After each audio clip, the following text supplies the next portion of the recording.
October 14th, 2021, and we are here today to host a hearing on various grants under the American Rescue Plan Act that was passed through the Mass Executive Office of Elder Affairs to be administered by Aged Strong Commission in Boston. Docket 0994, message and order authorizing the city to accept and expend an amount of $1,603,112 in the form of a grant from the American Rescue Plan Act, Title 3B, awarded by the U.S. Department of Health and Human Services, passed through the Mass Executive Office of Elder Affairs to be administered by the Aged Strong Commission. The grant will fund supportive services for older adults in Boston from a period of 4/1/21 through June 30th, 2022. Target 0995, message and order authorizing the city of Boston to accept and expend the amount of $1,406,331 in the form of a grant for the American Rescue Plan Act Title 3C Nutrition Program, awarded by the United States Department of Health and Human Services, passed through the Mass Executive Office of Elder Affairs to be administered by Aged Strong Commission. The grant will fund nutrition services for older adults in Boston from a period of April 1st, 2021 to June 30th, 2022. Docket 0996, message and author authorizing the city of Boston to accept and expend the amount of $423,120. Let me repeat that again. That's going to be $423,170. In the form of a grant to the American Rescue Plan Act, awarded by the U.S. Department of Health and Human Services, passed through the Mass Executive Office of Elder Affairs, administered by the Aged Strong Committee. The grant will fund administration costs for planning and implementation by Aged Strong Commission from April 1st, 2021 to September 14th, 2021. Docket 0997, message and order authorizing the city of Boston to accept and expend the amount of $394,133 in the form of a grant for the American Rescue Plan Act Title 3E, awarded by the U.S. Department of Health and Human Services, passed through the Mass Executive Office of Elder Affairs to be administered by the Aged Strong Commission. The grant will fund family caregiver services for older adults in Boston from a period of 4/1/21 through June 30th, 2022.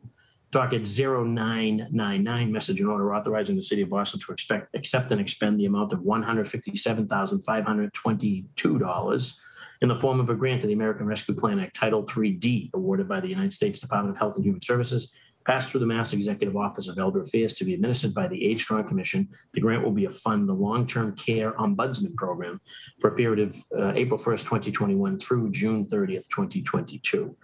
Docket 1001, message and order authorizing the city of Boston to accept and expend the amount of $140,121 in the form of a grant from the American Rescue Plan Act Title 3D, awarded by the U.S. Department of Human Services, passed through the Mass Executive Office of Elder Affairs to be administered by the Aged Strong Commission. The grant will fund preventative health services for older adults in Boston for a period of 4/1/21 through June 30th, 2022. These orders were sponsored by Acting Mayor Kim Janey, were referred to the Boston COVID-19 Recovery Committee on September 22nd, 2021.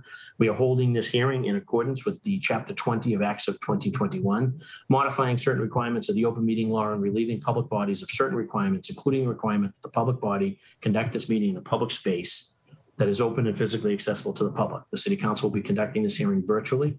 This enables the City Council to carry out its responsibilities while adhering to the public health accommodations and ensuring public access to its deliberations through adequate alternate means. The public may watch this meeting live on Xfinity 8, RCN 82, Verizon 964, and via live stream at boston.gov/city-council-TV. It will also be rebroadcast at a later date. Written comments may be sent to the committee or staff email and will be made part of the record and available to all councilors. Members of the public wishing to testify virtually via video conference should email the staff to contact and link and instructions to do so. If you're looking to provide testimony, you may email the committee. Committee email is ccc.covid19@boston.gov or staff email Christine with the C. O'Donnell, ODONNELL @boston.gov. Joining us today on behalf of the administration will be Commissioner Emily Shea of the Aged Strong. She'll be providing opening remarks. We're also joined by the Director of A&F, Francis Thomas, and also we have the Deputy Commissioner of Programs and Partnership, Melissa Carlson from Aged Strong as well. So there you have it. Sorry to be a little bit long-winded, but we got to get that in for everybody. So Commissioner Shea, you have the floor if you want to sort of just give opening remarks, and then after you, if Francis Thomas would like to add as well, and also Melissa. So we'll do right in a row. Wonderful. Well, I think I'll speak, and then Francis and Melissa, if there's things that I'm missing, feel free to jump in. But I want to thank you, Chairman Flaherty, and to all the counselors that are on here. It's always, we always enjoy coming before you and being able to tell you about the great things that our team and our partners are doing in the city. We were really excited to hear about these ARPA funds. And Counselor, thank you for reading through all of the dockets. So this is Older Americans Act money. So these are the funds that typically come to us through the Older Americans Act. And you heard all of the different titles that the counselor mentioned.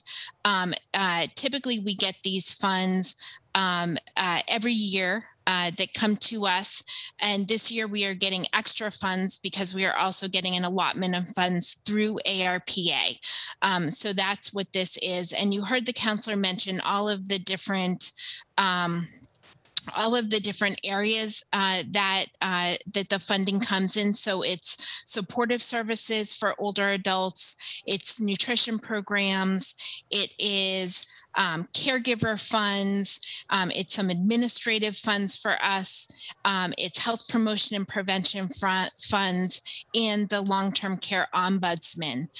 The way that we work with these funds is we keep some of these funds in-house to help support the team that we have here that is doing a lot of work with older adults, so constituent services work, events and programs, volunteer programs, all sorts of things that we do down here.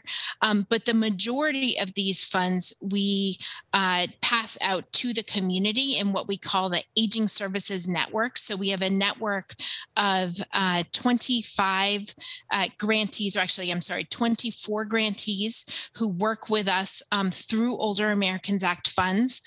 We put them out in an RFP process, and these community partners work with us on the grants are a cost reimbursement basis, and they help to provide really important services to our older residents throughout the community.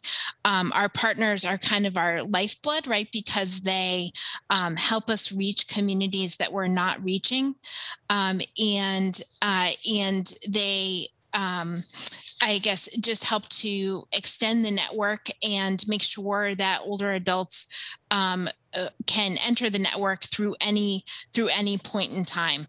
I'm not going to go through all of the partners because this is ARPA funds. I'm not going to go through all of the partners that we typically have with our Older Americans Act dollars. Those partners that we typically have, the 24 organizations, will have an opportunity to share with us what they want to use these funds for. And we also will be putting funds out through an RFP process. We are planning to start our RFP process with these funds next spring. So probably going out to bid sometime in May for an October 1 start date. And these funds, we have until 2024, so September of 2024, to be able to use the full scope of these funds that you just heard about. We also will probably be putting out an RFP this year. For a couple of different areas that we're still narrowing down through conversations with the community. What I will say about these funds, and then I'm happy to take any questions that anybody has. Some of this money, like the nutrition dollars that you heard about, the long-term care ombudsman dollars, the caregiver dollars, that money is all passed through for us, and it will be going out to the organizations that already run those those programs in Boston. We are working with them around plans that they have. I'm excited about the plans that they have for this money because I think it's really going to help those organizations, Boston Senior Home Care and MSPCC, who work on the caregiver funds, and Ethos and Chinese Golden Age Center, who work on the nutrition dollars. It's really going to help them to be able to work with us to reach communities and people that they haven't been reaching before. There's never enough outreach money, and this is going to give us funds to really do that important outreach and make sure that everybody is aware of the services that they can be accessing through the Older Americans Act. The Title IIIB dollars, again, those are our most flexible pot of money. Those we'll be putting out through an RFP. We've identified some areas that I just want to highlight as important areas that we are thinking about that we think need further investment and that we're talking to communities about. Certainly mental health and wellness needs of older adults, elder economic security, as I mentioned, outreach, and especially outreach in multiple languages, social isolation, digital equity, housing search, mediation, and stabilization. So those are some of the things that we're looking at funding with our more flexible dollars that we have. Melissa or Francis, do you have anything to add to that? No, you did a very nice job covering it. Thank you. Thank you, Commissioner. Okay. Nothing to add. Okay, so we're happy to take any. I know the funds are a little bit complicated, and we're happy to take any questions that anybody has. Very good, Commissioner. We're going to I know we've been joined by my colleagues in order of arrival: Julie Mejia, Council President Matt O'Malley, Councilor Ed Flynn, and Councilor Liz Braden has joined. So in the interest of time, so obviously I'll waive openings and maybe just get into some quick questions quickly. So obviously, how much COVID-19 relief funds has Age Strong received to date? So you mean for these ARPA funds, Chairman? Yes, or any others that you have received. And I only say because in one of the instances when I was sort of reading through the notes, unless it was a typo on my end, docket 0996 says the grant will fund administration costs for planning and implementation by Age Strong Commission from April 1st, 2021 to September 14th, 2021. Yep. So these funds, we are, so they're cost reimbursement funds. So we don't have any of the funds in-house. We could bill back to April 1st, 2021 for the funds. Right. Just want to make sure that no funds were expended without coming to the Boston City Council. And when I look at those dates, it says April 1st, 2021 to September 14th, 2021. So yeah, no. And Francis, do we even have our contract for these funds yet? I mean, so Elder Affairs is always a little bit slower in getting us things, but these funds, we could back bill for these funds, Counselor, but we have not spent any of these funds yet. And the only way we would have funds kind of in our hands is if we billed for them. And then can you just briefly tell us, where will the funding be spent and how will you be able to measure the impact of that spending? I think one of the things we need to be cognizant of, clearly we need to identify communities hardest hit, make sure that we're doing this in a very fair and equitable and responsible manner. But I think we really need to also recognize we want to be able to sort of measure the impacts of that, particularly areas where we're trying to close those gaps. So where will the funding be used and how will you measure the impact? Sure. So a couple of things with that. So some of these funds will be pass-through funds, as I said, going out to the organizations that currently run these programs for us. There's very specific guidelines around the Older Americans Act programs. So like nutrition, the ombudsman program, the caregiver programs, the way that those programs run and the pieces that those programs have are outlined in the Older Americans Act, the federal government, and by Elder Affairs, and we kind of follow those structures. And so the organizations that run those programs for us will be following those structures. In addition, they'll have an opportunity with these funds to do some extra things that they don't typically get to do, like I was saying, the outreach. The way that we operate with these funds is when we award dollars, everybody has to provide us with a very detailed scope of service and a very detailed budget. We have to approve the scope of service and the budget. We then get monthly program reports from our grantees where they let us know exactly what they've done with the funding on a monthly basis. With the finance reports, we go through those with a fine-tooth comb. As I said, it's cost reimbursement, and obviously these are, we don't want to be playing around with these dollars. So we account for every penny of it. If they spend money on something, we need to see the receipt. If they are paying for staff with it, because some of this does pay for staff, then we you probably don't want all this detail, but we ask for something called a TAP, right, Francis? Timesheets, activity sheets, and payroll, so that we can make sure they all tie out and make sure that people are doing what they're supposed to be doing with the money. And then we also compare the invoices that we're getting for personnel with their programmatic reports, so that we can make sure that the staff that we're paying for are actually doing the work when we're getting the programmatic reports in from the grantees. So Melissa and Francis, feel free to jump in.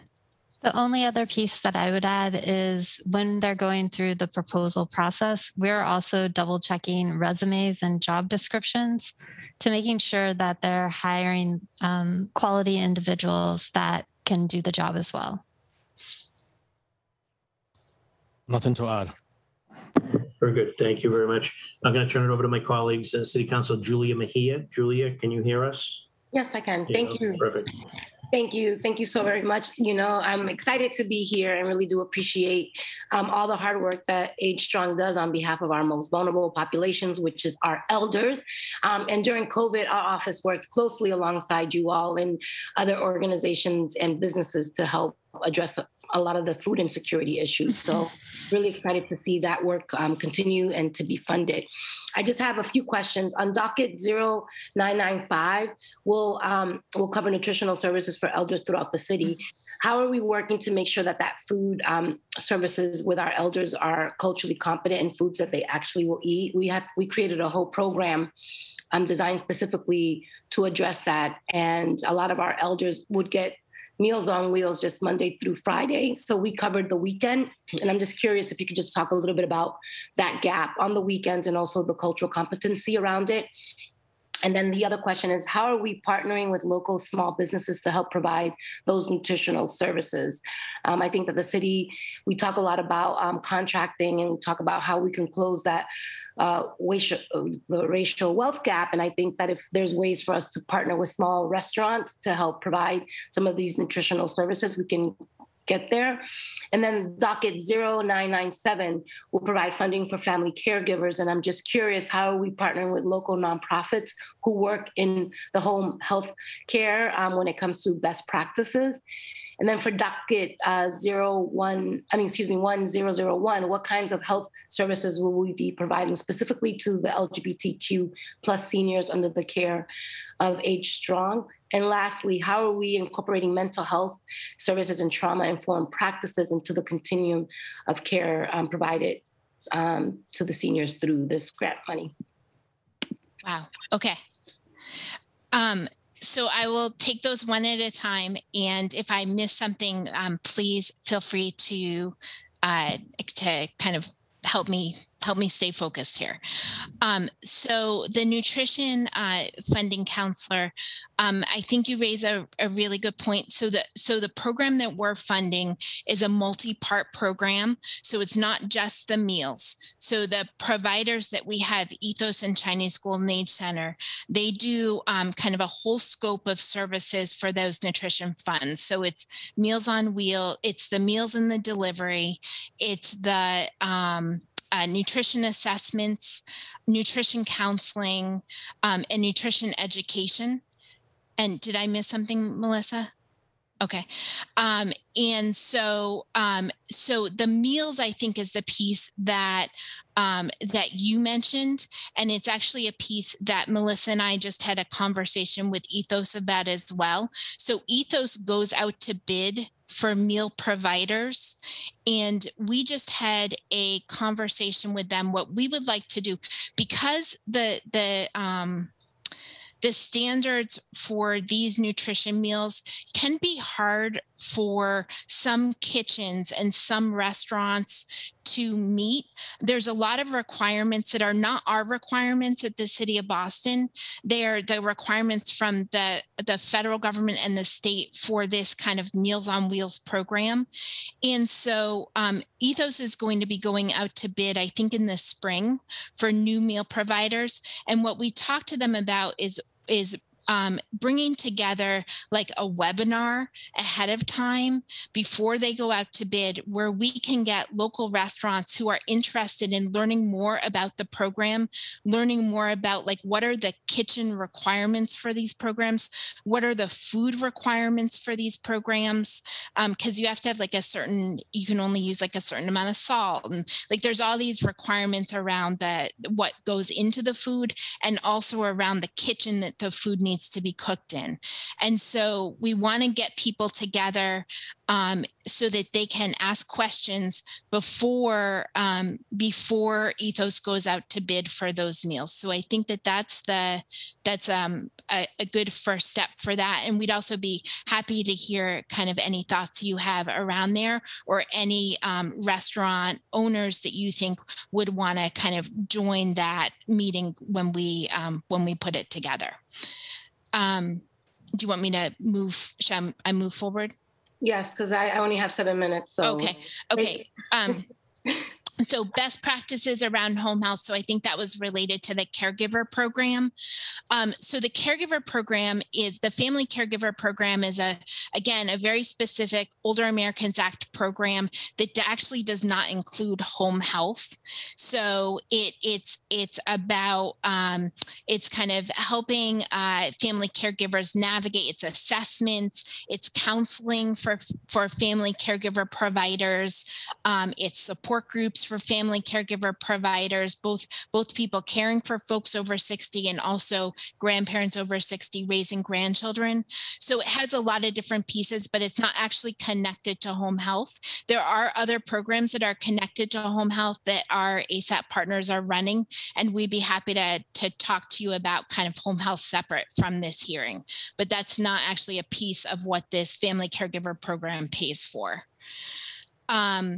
The health services, I think that's Title 3D that you're talking about, the 0991.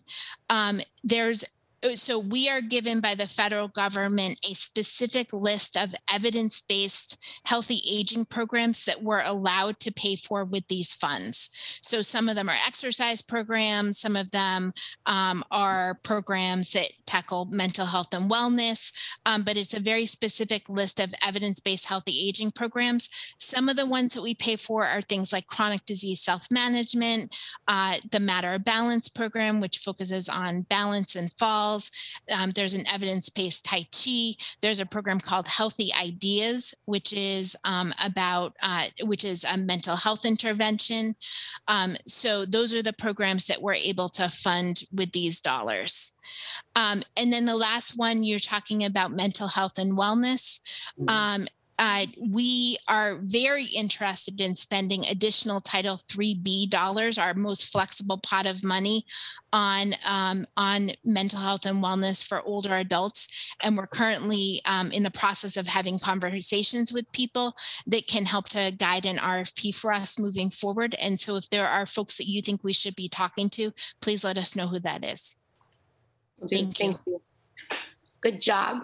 Thanks. Commissioner, you got through all of that. I think the only one that I just would like to hear a little bit more about is the LGBTQ seniors under the Age Strong. Right. So I think that all of there's not a specific, you were talking about health services related to that. There's not a specific LGBTQ kind of evidence-based program, but there are times that we do specific outreach to the LGBTQ population for different things. So for example, we recently ran an art program and we specifically targeted the LGBTQ population for our outreach for that program.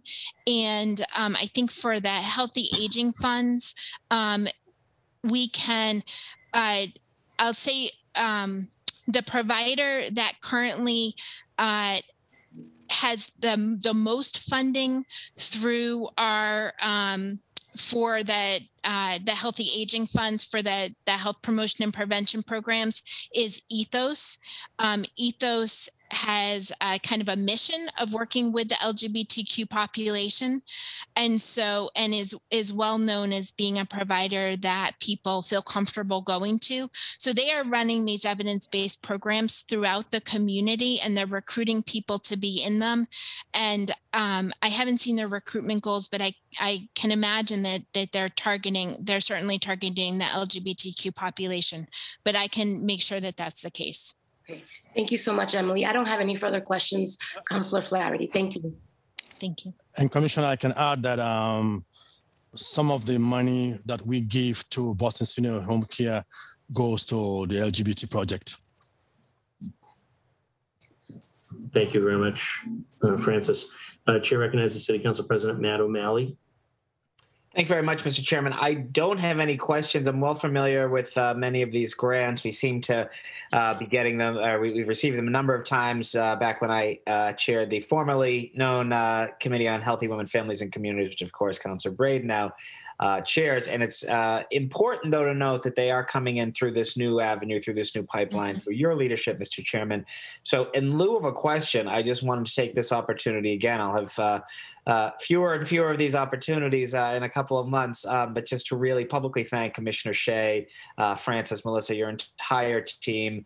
You guys have done such remarkable work during such difficult times. When the pandemic first hit, Commissioner, I remember being on the phone with you. You were at City Hall. Your team was out there helping our seniors. I think all of us naively thought in March of 2020 that maybe this would be a month or a 6-week ordeal. We never thought it would be, I guess we're coming up now on 19 or close to 20 months. But nevertheless, you never skipped a beat. And I'm just so grateful for your leadership and your team.